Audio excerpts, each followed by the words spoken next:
His blood was hot in my hands. Too hot, too dark, mixed with something that glittered under the light of the flames consuming the station's trucks, as if the blood itself carried fragments of the moon. Luke was lying on the asphalt, his amber eyes struggling to stay open, and I could see the silver bullet still embedded in his shoulder, burning his flesh from the inside. The smell of gasoline, gunpowder, and pine filled the air, and somewhere behind me, wolves howled as they faced the hunters who had come to finish the job. I should have left. My car was ready. The road was clear. Nothing tied me to that gas station in the middle of nowhere, to that strange family of wolves and truckers, to that man who looked at me as if I were the only light in a world of shadows. Nothing except the tug in my chest that nearly ripped me in two when I tried to leave. Claire. His voice was a strangled growl, more wolf than man. You came back. I pressed my hands against the wound, feeling the impossible heat of his body seep through my skin. Tears burned my eyes, mixing with the smoke. "Shut up," I said, my voice cracking. "You are not going to die. I didn't drive 20 miles back down a dark road to watch you die." His eyes met mine, golden, feverish, filled with something I had spent my entire life thinking didn't exist. "Mine," he whispered, and for the first time, I didn't want to run away from that word. The red moon neon sign flickered one last time before going out, plunging everything into darkness and fire. And I knew, with a certainty that transcended any logic, that I had just chosen my destiny. If you want to know how a 41-year-old woman, exhausted by everyone and everything, ended up with her hands covered in werewolf blood in the middle of a war at a forgotten gas station, stick with me. Leave a like, subscribe to the channel. Tell me in the comments, have you ever driven down a road without knowing where you were going? This story is mine, but now it's yours too. It all started with a broken car, a dark road, and the worst decision I've ever made in my life, or the best one. I'm still deciding. The rain started thin, almost like wet dust on the windshield. I drove for hours without stopping, fleeing my father's funeral as if his death could catch up to me if I slowed down. The radio display read 11:47 at night. The stations had turned to static about 30 miles back, when the last town disappeared, and the world became dark fields and endless asphalt. My eyes burned with fatigue, my fingers numb on the steering wheel. I should have stopped at some roadside motel hours ago. I should have been sensible, practical, responsible, all the things I'd spent 41 years being. But sensibility doesn't fit the day you bury a father who never told you he loved you. The engine choked. I looked at the dashboard, and the oil light blinked like a heart in cardiac arrest. Before I could process it, the car coughed one last time and died, gliding to a halt on the dirt shoulder. Silence. The kind of silence that only exists in the middle of nowhere, when there are no cars, no streetlights, no life. Just the sound of the wipers dragging the fine drizzle and my own uneven breathing. "No," I murmured, turning the key. Nothing. Again. The engine didn't even try to respond. "No, no, no, please." The car remained dead. I rested my forehead on the steering wheel, feeling the cold leather against my skin. 41 years old. Divorced 3 months ago. Newly orphaned by a man who spent his whole life telling me I was too strong to need anyone. And now, stopped on a dark road in the middle of nowhere. No cell signal. No one waiting at home. My father would have laughed. He would have said problems were for solving, not crying over. But my father was in a pine box 200 miles away, and I was alone. The howl came from afar. I lifted my head so fast my neck cracked. The sound was low, mournful, cutting through the fine rain like a knife through silk. Coyote, I thought automatically. Or a lost dog. Anything but what my instinct wanted to scream. Wolf. There were no wolves in that region. I knew that. I had grown up in that state. I knew the wildlife, the maps, the logic. But logic didn't explain the shiver that went up my spine, the way the hairs on the back of my neck stood up, the sudden feeling that something was watching me. I checked the doors. Locked. Cell phone. No signal. Rearview mirror. Darkness. And then, headlights. They emerged like predator eyes in the mirror, 2 points of light cutting through the night. A truck, judging by the size. Approaching slowly, the rumble of the engine growing until it filled the silence. My heart raced. A woman alone, at night, broken car. Every true crime podcast I had ever listened to flashed through my mind in 3 seconds. My hand went to my purse, searching for the pepper spray I'd carried since the divorce. The truck stopped behind me. The engine was still idling when the door opened. Steps on the gravel. A large, tall silhouette, partially blocking the light from the headlights. A knock on my window. I didn't open it. I gripped the pepper spray hard enough to make my knuckles white, and looked through the foggy glass. He was big. That was the first thing I registered. Broad shoulders, a working man's chest, the kind of body built by years of real physical labor. Dark, short hair, wet with drizzle. Stubble. And eyes that, when he leaned in to look through the glass, seemed to capture the light in a way that shouldn't be possible. Amber. His eyes were amber. He made a gesture with his hand. Roll down the window. I shouldn't. All the rules my mother taught me, all the safety advice, all my survival instincts screamed for me to keep the window shut. But there was something about that face. Something tired, worn, not threatening. I rolled the window down an inch. Engine trouble? His voice was low, gravelly, like tires over stones. It wasn't a question, it was a statement. Maybe. My voice came out firmer than I expected. I have a tow truck on the way. A lie. I didn't even have a signal to call emergency services. He tilted his head slightly, as if he were sniffing the air? No, that was ridiculous. But there was something about the way his nostrils flared that made me grip the pepper spray harder. There's no signal for 20 miles around here. His eyes met mine through the crack in the glass.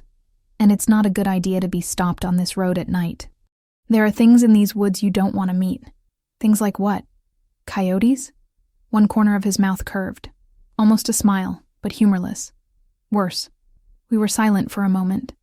The rain thickened slightly, larger drops hitting the car roof. He didn't move to take shelter. Just stood there, still, as if the water didn't bother him. I have a station about 15 minutes from here, he said finally. I can tow your car, take a look at the engine in the morning. There are rooms in the attached motel. Clean. Safe. My brain processed the options. Stay there all night, in the dark, with things howling in the woods. Or accept a ride from a stranger who could be anything from a serial killer to just a trucker trying to help. I looked at him again. There was exhaustion in that face. The kind of weariness that comes from carrying too much weight for too long. And underneath that, something that looked almost like pain. As if being there, offering help, cost him something I couldn't understand. How did you know I was stopped? I asked. The road was empty for miles. His eyes narrowed slightly. I saw your headlights stop. A pause. And I heard you. Heard me? He didn't answer. He just took a step back, giving me space. I'll hook your car up to the back of the truck. When I'm done, you can climb into the cab or stay put. Your choice. He turned to go, then stopped. Over his shoulder, he added, My name is Luke, if that helps. It didn't help. Not really. But 10 minutes later, I was sitting in his truck cab, pepper spray still in hand, watching the dark road unfold through the headlights. The interior smelled like old leather, cold tobacco, and something else. Something I couldn't identify. Pine, maybe. And beneath that, something musky, animalistic, that made my skin tingle in a strange way. Luke drove in silence. Large, calloused hands on the steering wheel, his posture relaxed but attentive. He didn't try to make conversation, didn't ask too many questions. He just existed there, solid and silent. That's what made me speak. I was coming back from a funeral. The words came out before I could stop them. My father's. This morning. He didn't say he was sorry. He didn't put on that rehearsed expression of pity that people wear when they don't know what to say. He just nodded, almost imperceptibly, and said, You seem to have driven more to escape than to arrive somewhere. My heart lurched. How did he know? How could a stranger I had met 10 minutes ago see through me so easily when my ex-husband of 12 years never could? I turned my face to the window, trying to hide how hard those words had hit me. The sign appeared in the dark like an apparition. Red neon, flickering slightly. forming the words Red Moon above a stylized full moon. The station was a low building, warm lights escaping the diner windows, old gas pumps, a single-door motel in the back. Luke parked the truck with a hiss of air brakes that echoed through the empty lot. A woman appeared in the diner door before I could climb out. In her 50s, gray hair tied back in a loose bun, apron stained with grease. Her face was the kind that looked like it had seen everything and decided to be unimpressed by any of it. But her eyes studied me the way Luke had studied me, as if they were looking for something beneath the surface. "Maggie," Luke said, climbing out of the truck. "She'll need a room. Car broke down on the road." Maggie nodded, already walking toward me. "Claire," I said, because it felt necessary. "Claire Morgan. Welcome to the Red Moon, Claire." She smiled, but there was something calculated there, something that evaluated. "Come on. I'll show you the room. And you look like you need coffee, or something stronger." I let her guide me inside, casting one last look at Luke over my shoulder. He was standing beside the truck, watching me with those amber eyes that seemed to glow in the dark, like an animal's eyes. The room was simple, clean, smelling of disinfectant and sun-washed sheets. Maggie left me with a heavy metal key and the instruction to lock the door at night. "Don't come out if you hear strange noises," she said at the door. "The area has wildlife. Best stay inside." Before I could ask what kind of wildlife, she was gone. I sat on the bed, too exhausted to process everything.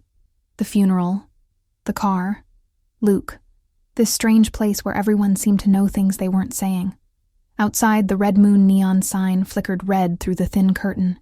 And in the distance, cutting through the silence of the night, came the howl. The same howl I had heard on the road. Only now it sounded closer. Much closer. I woke up to the smell of bacon. For a moment, confused between sleep and wakefulness, I thought I was at my mother's house, that she was still alive, making breakfast in the old kitchen, and that my father was reading the newspaper on the porch without saying good morning. Then the memory returned. The funeral, the road, the truck, Luke. I sat up in bed, my heart racing. Sunlight streamed through the thin curtains, revealing dust floating in the air, and a room much simpler than I had noticed the night before. Light wood walls, an old dresser, a stained mirror. Functional. Clean. Impersonal. My cell phone was on the nightstand, and when I picked it up, I saw there was still no signal. But the battery had survived the night. The smell of coffee now mixed with the bacon, seeping under the door like an impossible-to-refuse invitation. I put on the same clothes from the day before, because that was all I had, and went to the tiny bathroom to wash my face. The woman who stared back at me in the mirror looked 10 years older overnight. Deep, dark circles, tangled brown hair with the first strands of gray shining through in the light, an expression of someone who no longer knew what she was doing. I touched the scar on my left eyebrow. A nervous habit since childhood, when I fell off my bike trying to prove to my father that I didn't need training wheels. Too strong to need help. That's what he always said. Maybe that's why I never learned to ask. The diner was busier than I expected for that time of day. Truckers occupied the counter stools, some at scattered tables. Male voices mingled with the clinking of silverware and the sizzle of the grill in the kitchen. Maggie saw me before I could choose where to sit. "Claire." She waved from behind the counter as if she had known me for years. "Come on, I saved you a spot. Coffee's fresh." All eyes turned to me as I crossed the diner. It wasn't the kind of gaze I was used to. It wasn't the vacant stare of strangers or the common appreciation men sometimes directed at women alone. It was something more intense, more calculated, as if every person there was evaluating me by criteria I didn't understand. One of the men, large and tattooed, lifted his chin and inhaled deeply as I passed him. Sniffing. He was definitely sniffing me. I hurried to the counter. "Sleep well?" Maggie was already placing a mug of coffee in front of me. The liquid was dark, strong, exactly what I needed. More or less. I wrapped both hands around the mug, letting the warmth spread through my fingers. I heard noises last night. Howls. Something flashed in Maggie's eyes, too fast for me to identify. "Coyotes," she said, turning her attention back to the grill where bacon was sizzling. "Sometimes bears. The region is wild." They didn't sound like coyotes. Maggie didn't reply. She just placed a plate in front of me. Eggs, bacon, toast, all smelling of melted butter and comfort. I ate in silence, watching the activity around me. There was something strange about the dynamics of that place. The men seemed to communicate through glances, small gestures I couldn't decipher. No one seemed surprised by my presence, even though I was clearly an outsider. And all of them, every single one, treated Maggie with an almost reverential respect. The diner door opened with a creak. Luke. He looked different in the daylight. Clean, his beard trimmed, wearing a gray t-shirt that stretched across his broad shoulders in a way that gave my stomach an inconvenient lurch. His hair was still damp, as if he had just showered, but the eyes were the same. Amber. Intense. Catching mine before I could look away. The hum of the diner quieted when he entered. Not completely, but enough for me to notice. As if his presence changed something in the air. He walked to the counter and sat down 2 stools away from me. "Coffee, Maggie." That was it. No good morning, no glance at the other men. Just the rough voice, the simple request, and a tension in his shoulders that seemed permanent. Maggie served the coffee without comment. "Your car," Luke said, finally looking my way. "It's worse than I thought. Water pump, timing belt, maybe more. I'll need at least a day to fix it, if I can get the parts." A day? My plan was to be home by now. Back to the empty apartment, the meaningless job, the life I was desperately trying to keep functioning. Maybe 2. He drank his coffee without looking at me. "Stay here in the meantime. It's not a good idea to be walking these roads alone." It was the second time he had said that. The second time something in his voice made it sound less like advice and more like a warning. What if I call a tow truck from another town? No signal, remember? His eyes met mine again. There's a landline in the office, but the nearest tow trucks are 3 hours away, and they'll charge you a fortune to come pick up a car that I can fix for free. I wanted to argue. I wanted to maintain control of the situation. Insist I could handle it myself. Prove I didn't need anyone's help. But he was right, and I was too tired to fight. Fine. I turned my attention back to the coffee. One day, the silence between us stretched, charged with something I couldn't name. The door opened again, and a large man entered, almost as tall as Luke, but wider, with arms covered in tattoos and a smile that seemed to take up half his face. "Alpha!" He greeted Luke with a slap on the shoulder that would have knocked a smaller man over. "The boys want to know if we're doing the run to Austin tomorrow or waiting for the Thursday shipment." Alpha. The word echoed in my mind. Luke shot a quick look my way before responding. "Later, Caleb. We have company." Caleb noticed me then. His smile widened, but there was something cautious behind it. The human from the road. He studied me the way the others had, that assessing look that made me uncomfortable. "Pleasure, sweetheart. Welcome to the end of the world. Human." Why had he said human? Before I could ask, a noise erupted on the other side of the diner. One of the truckers had stood up, his face red with rage, fists clenched, staring at another man I hadn't seen enter. "You shouldn't be here." The trucker's voice was a growl. Literally, a growl. The kind of sound a dog makes before it attacks. "This isn't your territory." The stranger raised his hands in surrender, but there was defiance in his eyes. "Just want some coffee, friend. I'm passing through." The trucker took a step forward. His muscles seemed to swell under his t-shirt, and for a second, I swear I saw something different in his eyes. Something that wasn't human. Luke didn't stand up. He just turned his head and emitted a sound. Low, almost inaudible. Something between a growl and a command, vibrating at a frequency I felt more than heard. The trucker froze. His shoulders slumped. The tension drained from his body like air leaving a balloon. He backed away, muttered something that sounded like an apology, and returned to his table without looking back. The stranger quickly drank his coffee and left without another word. The whole diner returned to normal as if nothing had happened. But I had seen it.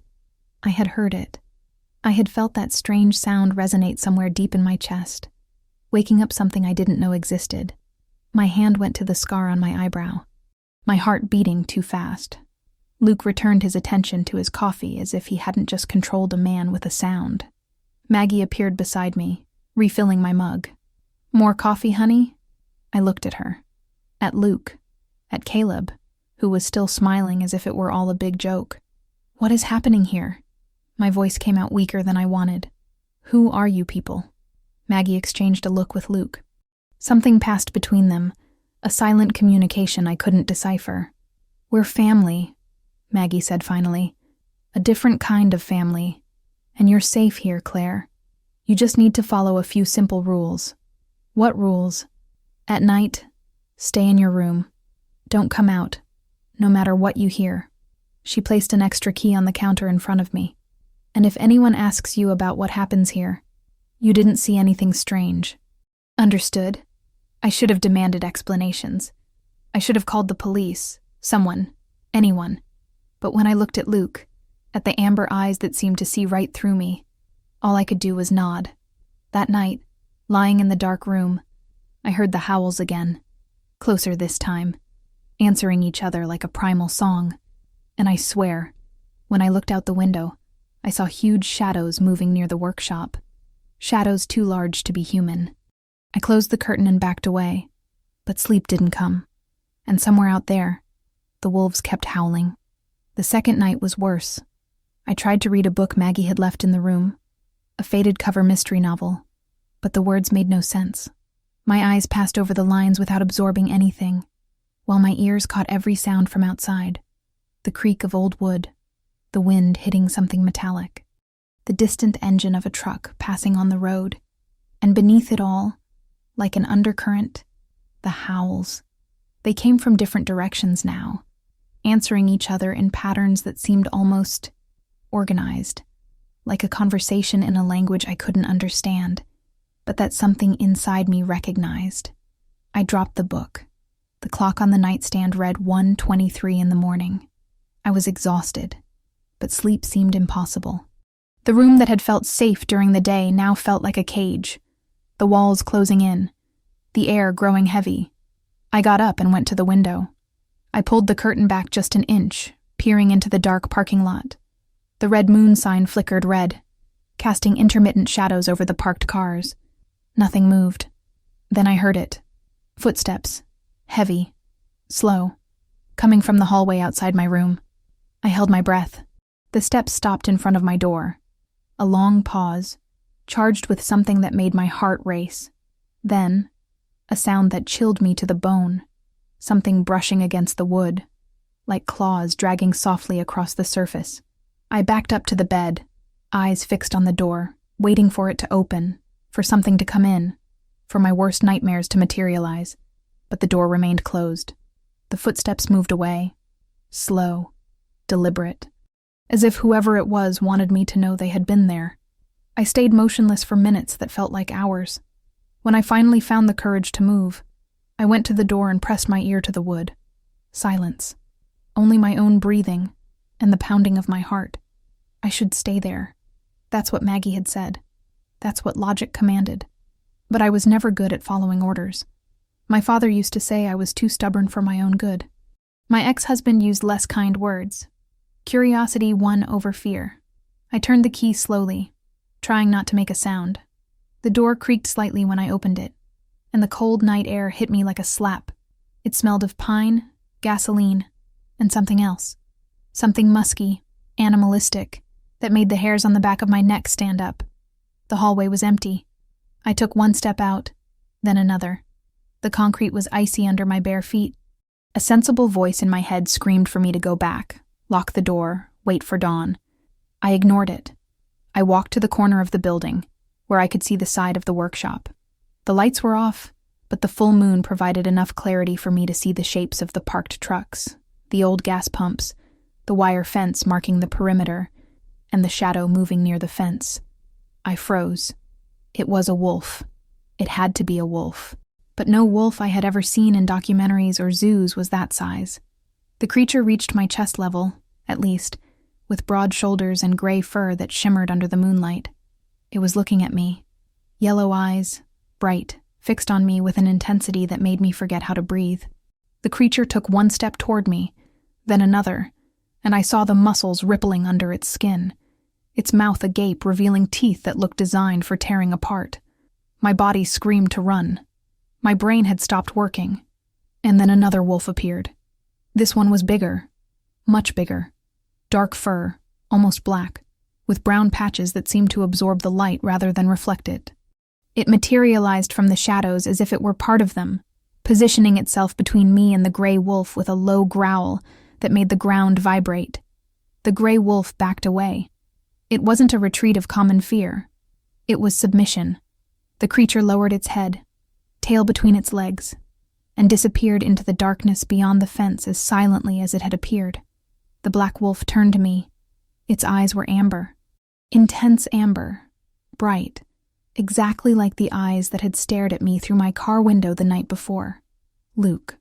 The word flashed through my mind with impossible clarity. I was looking at Luke. Not a man dressed in wolfskin. Not a hallucination of fatigue. But Luke transformed into something that shouldn't exist. My foot moved back before I could think. It hit a loose stone, my ankle twisted, and suddenly I was falling, the world spinning, the back of my head meeting the concrete with a dull thud. Pain. Stars exploding in my vision.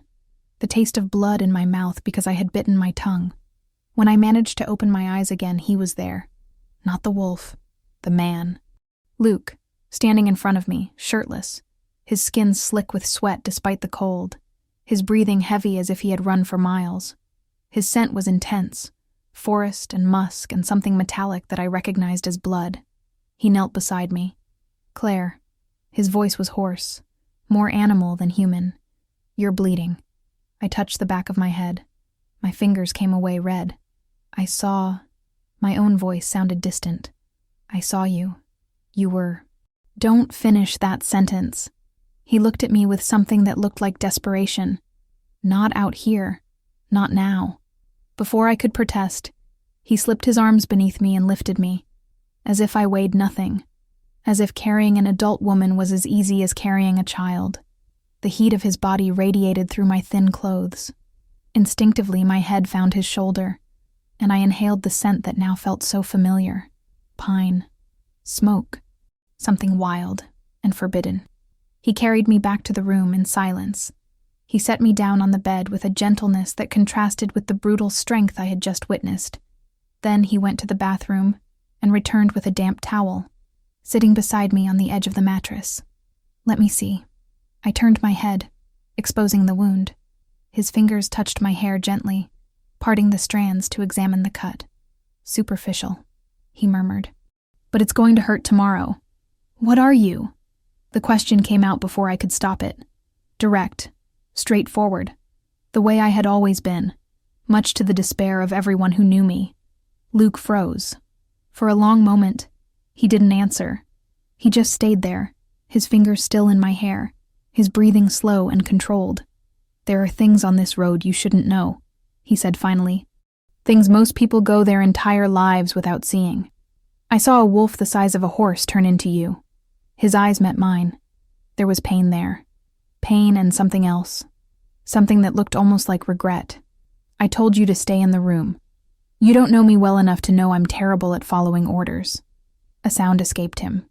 Almost a laugh, but it didn't quite make it. I'm starting to realize that. He moved the towel to my forehead, wiping away a scratch I hadn't even noticed. The proximity was stunning. I could see every detail of his face now. The lines around his eyes, the thin scar across his left eyebrow, the jaw tight with effort as he held something inside himself. What I saw out there, I insisted, wasn't normal. It wasn't a big dog or a bear or anything that makes sense. No, it wasn't. And I was protecting you. His voice was firm now. The young one you saw, he's new, inexperienced. Sometimes he loses control he hesitated, near certain stimuli. What kind of stimuli? Luke looked at me in a way that made my stomach drop. You, Claire. You are the stimulus. The silence between us became too thick to breathe. His hand was still on my face, the towel forgotten. His heat radiated through the small space separating us, and I realized, with a start, that at some point I had stopped being afraid. What I felt now was something else entirely. Why? The question came out as a whisper. Why me? His eyes dropped to my mouth. Just an instant, too fast to be sure. But I saw it. There are things, he said, his voice so low I could barely hear it. That we don't choose. Things that simply are. He leaned in. My heart stopped. My breathing stopped. The whole world stopped. His mouth was inches from mine when the knocking came. 3 quick knocks on the room door. Luke recoiled as if he'd been electrocuted. In one fluid movement, he was standing, his face closed off in a mask that hid everything I had glimpsed seconds before. Alpha. Caleb's voice from the other side of the door. We have a problem at the north fence. Sheriff Warren is circling again. Luke closed his eyes for an instant. When he opened them, the man who had almost kissed me had disappeared, replaced by something harder, more controlled. Stay here, he said, walking to the door. This time I'm ordering it, not asking. Luke. He stopped with his hand on the doorknob. Tomorrow, he said without turning around. Tomorrow I'll tell you everything you want to know. But right now, I need you to trust me. Just tonight. Before I could answer, he left. The door closed with a soft click. I sat there on the bed, my heart still racing, the back of my head throbbing, the ghost of the almost kiss still burning on my lips. I had seen a man turn into a wolf. I had been carried in the arms of something that wasn't human. I had come inches from kissing a creature that, by all laws of nature, shouldn't exist. And the scariest part? Amidst all the fear, all the confusion, all the madness of that night, there was a certainty growing in my chest. I felt safer near him than I had felt anywhere in the last 10 years. Outside, the howls began again. But this time, they didn't sound threatening. They sounded like a lullaby. I didn't sleep for the rest of the night. I lay there in the dark, eyes open, processing the impossible. Every time I closed my eyes, I saw the transformation. The enormous wolf giving way to the man. The amber eyes remaining the same in both forms. Werewolf. The word sounded ridiculous even in my own mind. Something out of a cheap horror movie. Out of fantasy books I read secretly as a teenager. It wasn't real. It couldn't be real. But I had seen it. When the morning light finally cut through the curtains, I got up, my bones heavy with fatigue, and went to the diner. I needed coffee. I needed answers. I needed something to make this madness make sense. Maggie was behind the counter, as always. But this time, when she saw me enter, something shifted in her face. A quick, calculated assessment. She saw the dark circles. She saw the paleness. She saw that I knew something. Coffee, honey? I sat on the same stool as the day before. The diner was almost empty, just a solitary trucker at a corner table, and he left soon after I came in. Maggie placed the mug in front of me without asking how I wanted it. You didn't sleep, she said. It wasn't a question. No. Did the howls bother you? I looked at her, at the brown eyes that seemed to have seen too much to be impressed by anything, at the wrinkled hands that fiddled with the dishcloth with a calm that defied the tension of the moment. Not the howls, I replied. The horse-sized wolf that almost attacked me, followed by the even bigger wolf that turned into Luke right in front of me. That bothered me a bit. Maggie stopped fussing with the cloth. For a long moment, neither of us said anything. The clock on the wall ticked. The coffee machine gurgled softly. Outside, a truck engine roared past. So you saw. Maggie's voice was soft, almost maternal. I hoped you wouldn't. That you'd leave without finding out. Finding out what exactly? That you people are... what? Werewolves? Does that actually exist? She sighed. It was a weary sound, laden with years. There's more between heaven and earth than you imagine, Claire. She refilled my mug, though I had barely drunk any. They prefer the term shifters, or just wolves. Werewolf is too... Hollywood. I let out a humorless laugh. Oh, I'm sorry if my vocabulary for supernatural creatures isn't up to date. Maggie didn't smile. I know it sounds crazy. It sounded crazy to me too when I found out. 30 years ago, when a bleeding wolf showed up on my farm door and transformed into a man asking for help. She looked somewhere past me, lost in memories. Luke's uncle. The Alpha before him. Alpha. The word Caleb had used. What does that mean? The leader. The strongest. The one who keeps everyone else alive and together. Maggie turned her eyes back to me. When Luke's uncle died, he took over. He was in his early 20s. Too young. Too wounded. But it was him or no one. I thought of the weariness I had seen in Luke's eyes, the pain that seemed permanent. You live here? At the station? The station is a refuge, a safe place between the roads. Maggie gestured around the space. The pack mostly lives on the move. Trucks, highways, places where people don't ask questions. But everyone needs a home to come back to sometimes. The pack. The word had a weight I was beginning to understand. And the hunters? I asked, remembering the sheriff Caleb had mentioned. Luke said something about it not being safe. Maggie's face hardened. There are people who know about them. People who hunt them. Sheriff Warren is one of them. He's suspected the station for years, but he's never gotten proof. She leaned over the counter, lowering her voice. The pack lost people to hunters in the past. Luke lost someone. Lost who? Maggie hesitated. It was the first time I had seen her unsure of what to say. It's not my story to tell, honey. But there was a woman. Before you. A human Luke loved. The air left my lungs. What happened to her? Hunters. The word was a blade. They ambushed the pack a few years ago. She was in the wrong place at the wrong time. She died in his arms. I closed my eyes. Suddenly, so many things made sense. The distance Luke kept. The way he seemed to fight something every time he got too close. The chronic pain in his amber eyes. That's why he's like this, I murmured. That's why he tries to keep me away. He's afraid of losing you too. Maggie reached across the counter and held my hand. But Claire, there's something you need to understand. Something Luke probably won't tell you because he's too scared. What? The bond. She pronounced the word as if it were capitalized. Some wolves find a person who is destined for them. A mate. The wolf recognizes it before the human mind even understands. It's rare. It's powerful. And when it happens, there's no running away. My throat tightened. You're saying Luke and I saw the way he looked at you, honey. I saw how he was when you got out of the car that first night. Maggie squeezed my hand. He smelled you from miles away. That's why he went to get you. That's why he can't stay away, even though he's trying. I pulled my hand back. No. The word came out harder than I intended. I didn't ask for this. I don't want this. I just got out of a marriage that suffocated me for 12 years. I am not entering another relationship I didn't choose. Claire, when will my car be ready? Maggie looked at me with sadness. This afternoon. Luke said the parts arrived this morning. Great. I stood up from the stool, leaving the coffee untouched. As soon as it's ready, I'm leaving. I left the diner before she could say anything else. I found Luke in the workshop. He was under a car that wasn't mine, only his legs visible, the sound of tools hitting metal echoing in the enclosed space.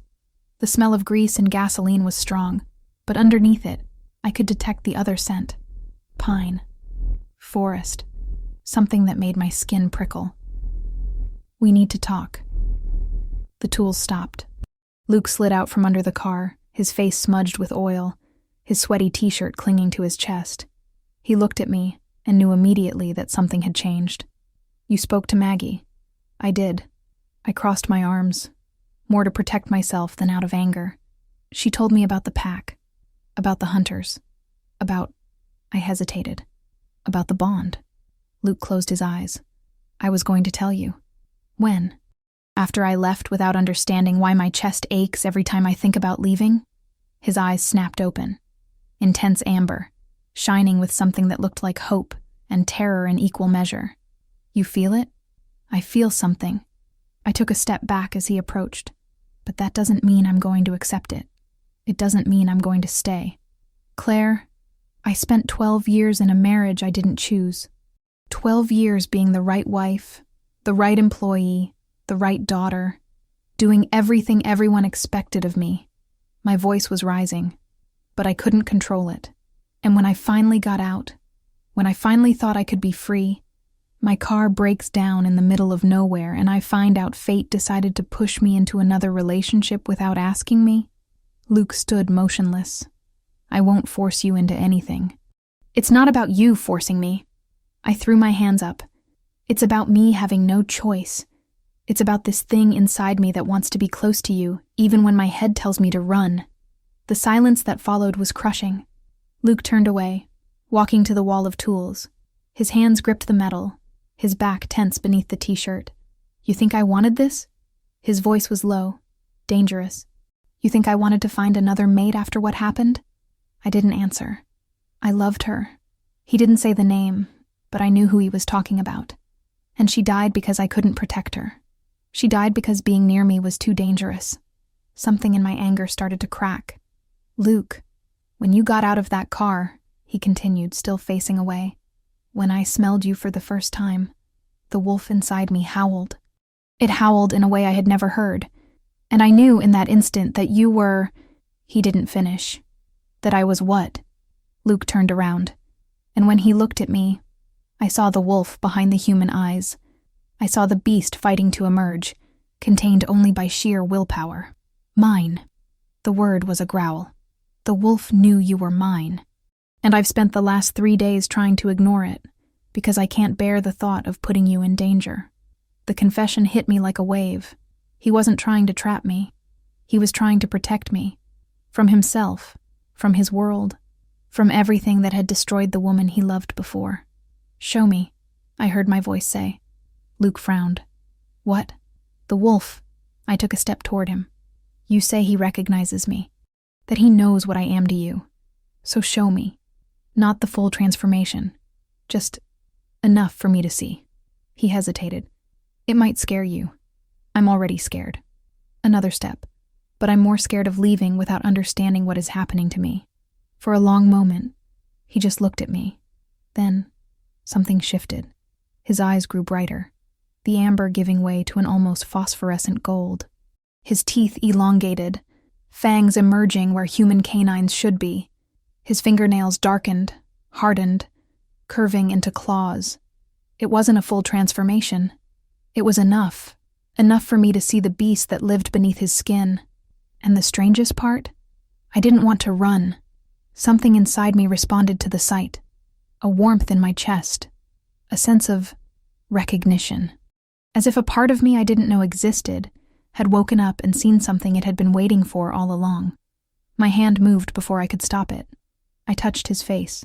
His skin was warmer than normal, almost feverish.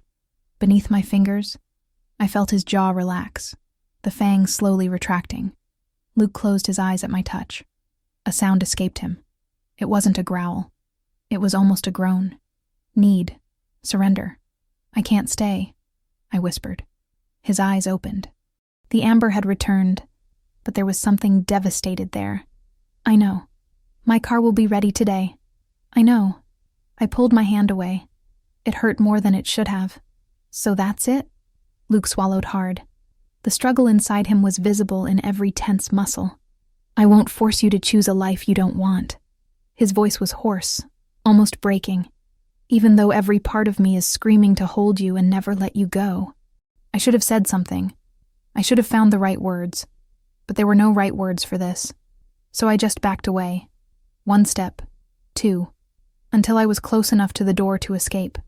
"Claire," his voice stopped me. "When you go, don't look back.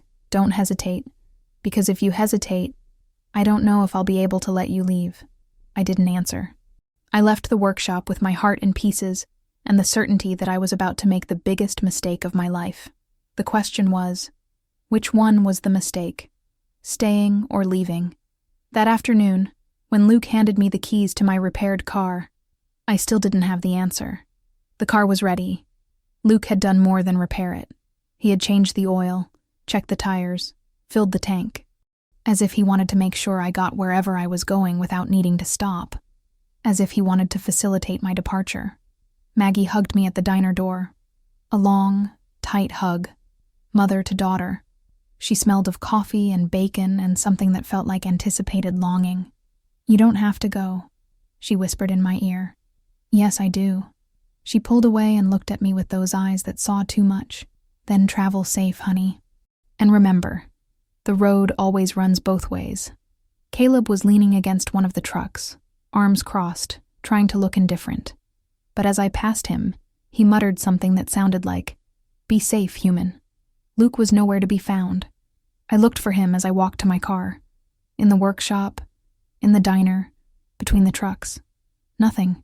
He had disappeared, probably to make the goodbye easier. Or impossible.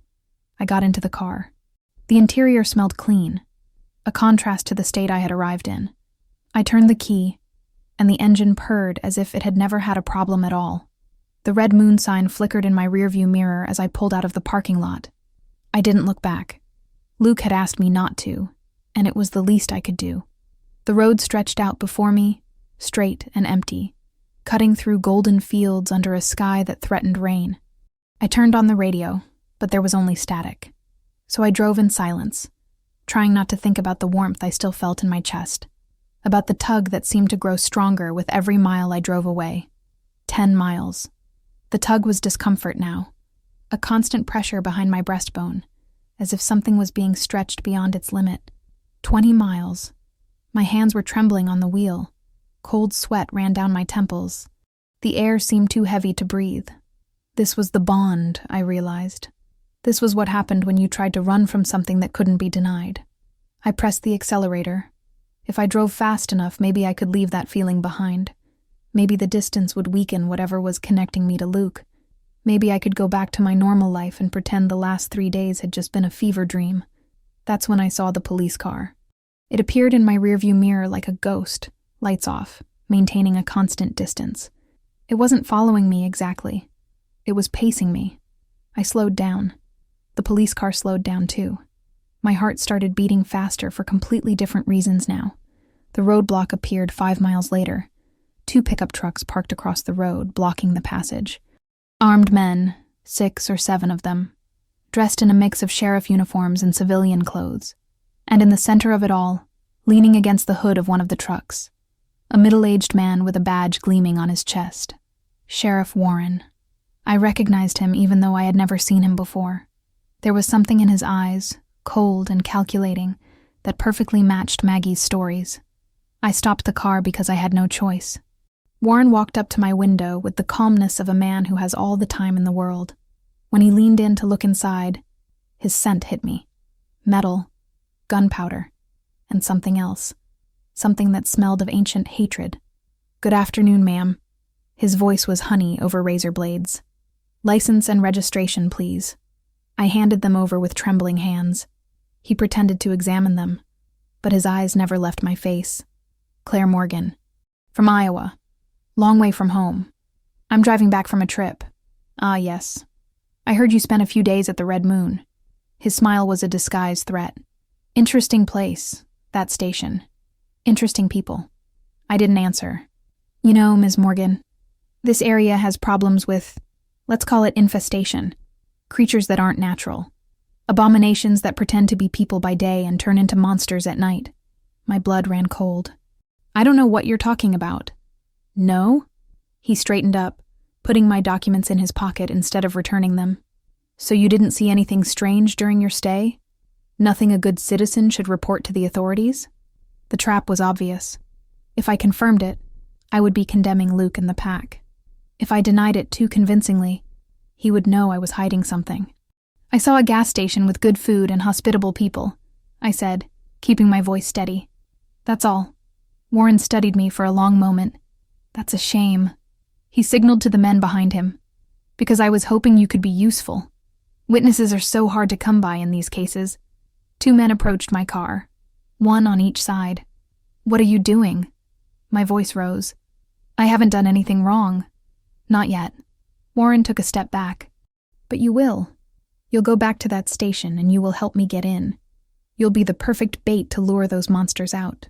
And if I refuse," his smile widened, "then you become an unfortunate casualty. A tourist who had an accident on a deserted road. Happens all the time." The men opened my car doors. Hands grabbed my arms, ripping me from the driver's seat. I struggled, scratched, bit, but they were too strong, too many of them. My scream was lost in the wind as they threw me onto the dirt road. Warren's radio crackled. "Sheriff, we're ready to move. Explosives are positioned around the station perimeter." Explosives. They were going to attack the Red Moon. They were going to kill Luke, Maggie, Caleb, all of them. And I was going to be the bait. "No!" I tried to get up, but a boot pushed me back down to the ground. "You can't do this. They haven't hurt anyone. They aren't people, Ms. Morgan. Warren crouched in front of me, his face too close. They are vermin, and vermin need to be exterminated. The sound of an engine erupted before I could answer. Not one engine, several. Trucks, at least 3 by the roar, appearing on the road behind the barricade with speed that shouldn't be possible for vehicles of that size. Warren stood up, his face losing color. Shoot! Shoot now! The shots began. What happened next was so fast my mind barely processed it. The trucks tore through the barricade as if it were made of paper. Men flew to the sides.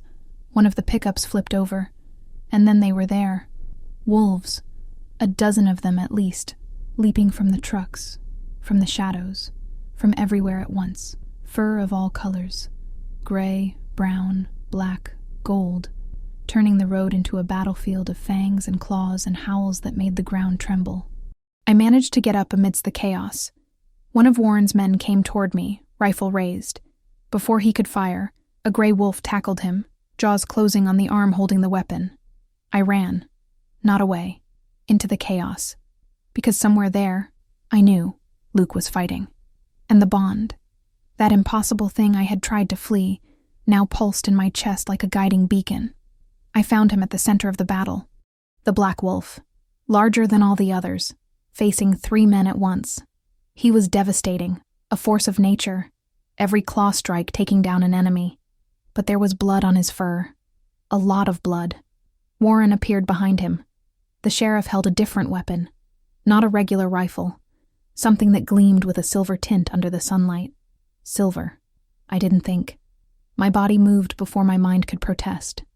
I ran toward Warren, weaponless, planless, just the absolute desperation to stop that bullet from hitting Luke.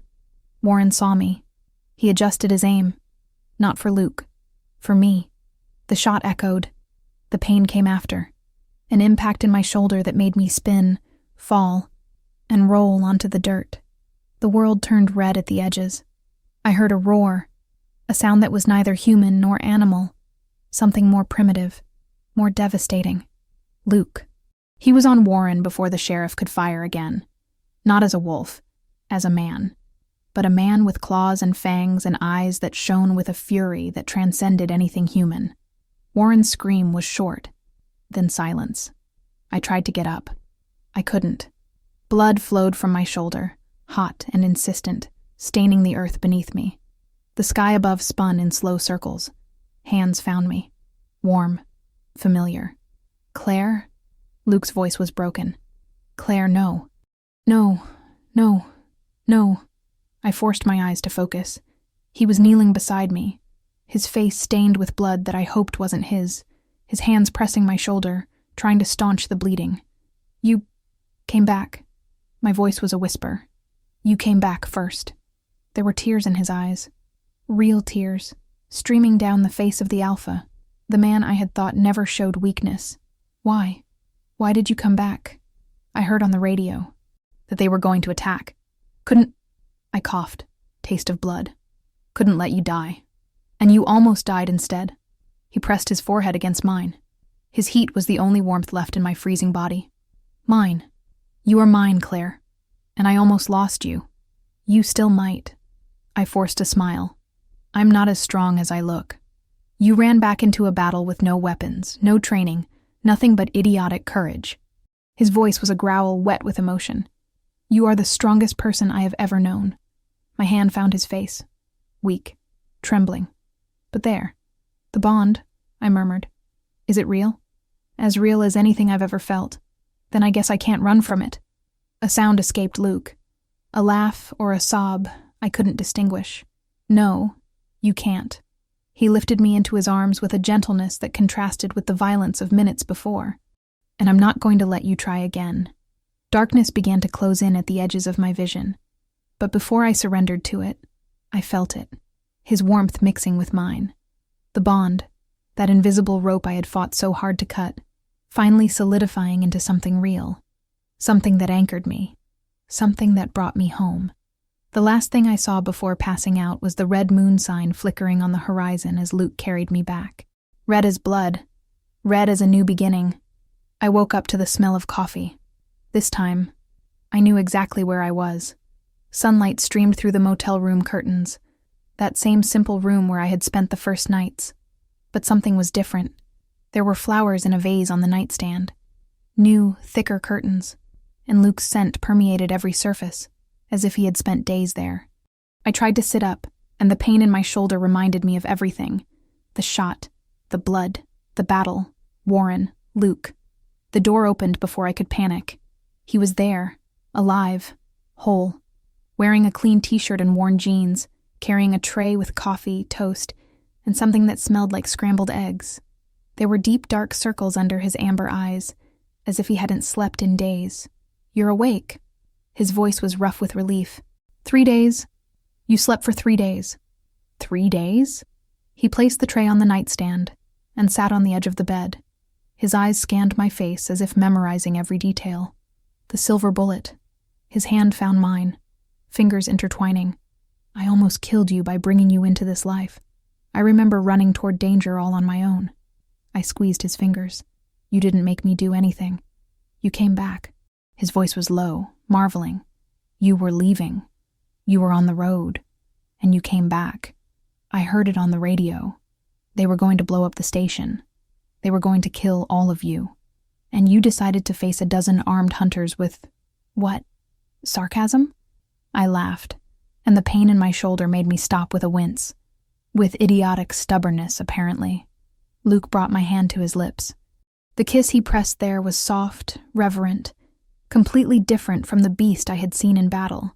"You almost died for me." The words seemed to tear something out of him. I promised myself I would never put anyone in that position again, that I would never have anything to lose again, and I promised myself I would never tie myself down to anyone again. I met his eyes. Looks like we're both terrible at keeping promises. The silence that followed was different from all the others. There was no tension, no fear, just something warm, something that pulsed between us like a second heart. "What happened?" I finally asked. "After I passed out? The pack won. Warren is dead. Most of the hunters fled or were..." He hesitated. "Neutralized. And the station? Some damage. Nothing that can't be fixed." A ghost of a smile crossed his face. "Maggie is more worried about you than the diner. She comes every 2 hours to check if you're still breathing." I smiled at the image. "And you? How much of that vigil was yours?" Luke didn't answer. He didn't need to. The dark circles, the longer than usual stubble, the way his fingers held mine as if he were afraid to let go, said it all. "I thought I was going to lose you," he said finally. "I thought you were going to die in my arms like she died, and I wouldn't have survived that again. Luke, I love you."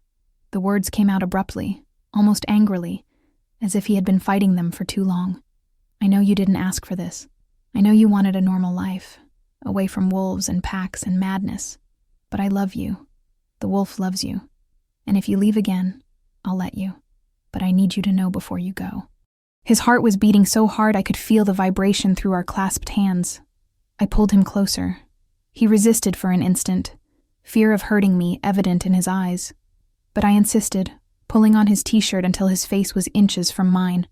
"My whole life," I whispered, "I thought being strong meant not needing anyone. My father taught me that. My marriage reinforced it. And I was so busy trying to prove I didn't need help that I forgot to ask if I wanted it. Claire, I want it." The tears came, hot and liberating. "I want to stay. I want this madness. I want you." The kiss came like an inevitable collision. It wasn't gentle. It wasn't careful. It was desperate, hungry. The release of everything we had been holding back since that first night on the road. His lips tasted of coffee and salt, probably from the tears he was finally allowing to fall. His hands found my face, holding me as if I were the most precious thing in the universe. And the bond. The bond exploded. I felt it as a wave of heat passing through every cell in my body. His scent intensified, pine and smoke, and something that was purely Luke, filling my senses. And beneath it all, a sense of completeness I had never experienced. Belonging, finally. When we broke apart, we were both breathless. "Does this mean you're staying?" His voice was rough, hopeful in a way the alpha should never sound. "This means I'm staying." Luke rested his forehead against mine. The sigh that escaped him carried the weight of years. What are you going to do about your life there? The apartment. The job. The apartment is rented. The job was a job, not a passion. I ran my fingers through his hair. The only thing I had there were obligations. Here, I have... What? You. I kissed him again, softly this time. Maggie. Caleb. A pack of crazy trucker wolves. I smiled against his lips. A home. The following weeks passed like a fever dream. My shoulder healed faster than it should have, something Luke attributed to the bond. Apparently, being connected to an alpha had benefits beyond the obvious. I learned the station routines. I helped Maggie in the diner, serving coffee to truckers who looked at me with a new respect now that they knew who I was to the alpha. I learned the pack's subtle signs, the glances, the gestures, the body language that communicated more than words. And I learned about Luke, about the nightmares he still had about the woman he lost, about the guilt he carried for not arriving in time, about the constant fear that history would repeat itself. I couldn't erase that fear. I couldn't promise that nothing bad would ever happen. Life didn't work like that. But I could be there.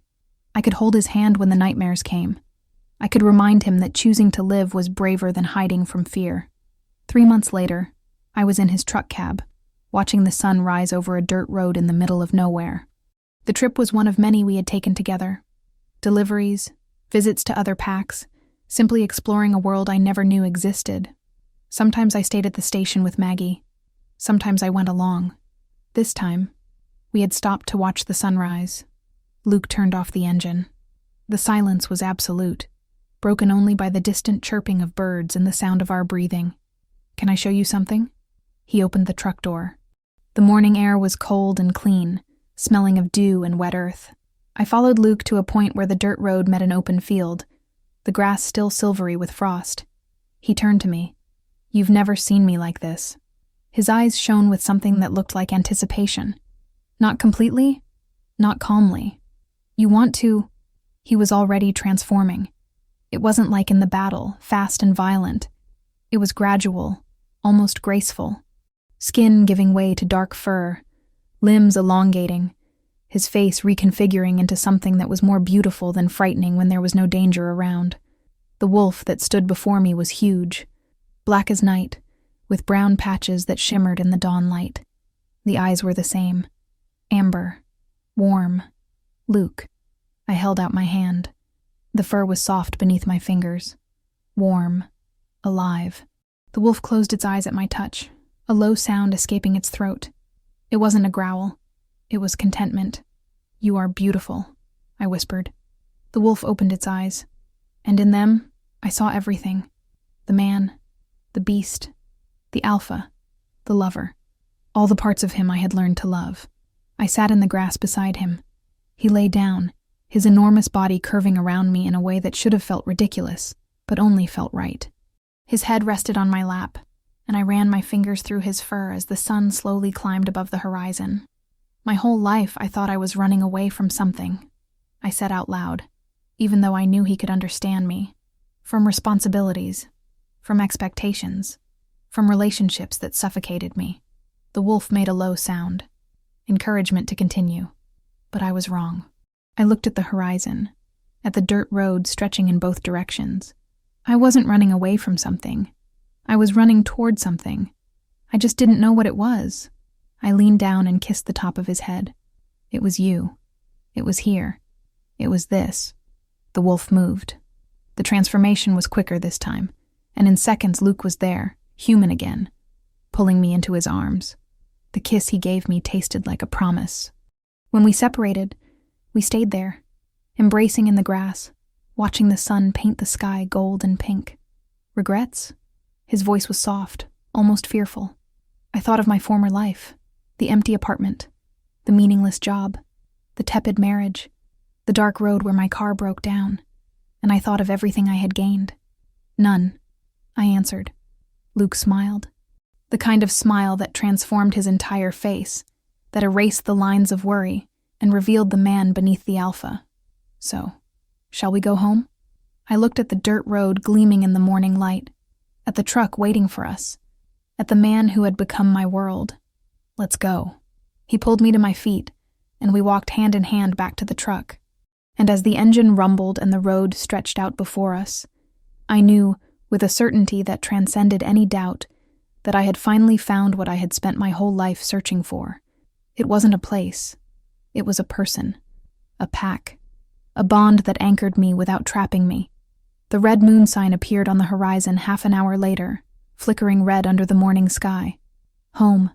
Finally, I had a home. And in it, my wolf always waited for me. Thank you for being here and for joining me for another story. I truly hope you enjoyed it. If you want, leave your comment. I love reading what you feel and think after each episode. Thank you for the love, and see you in the next story.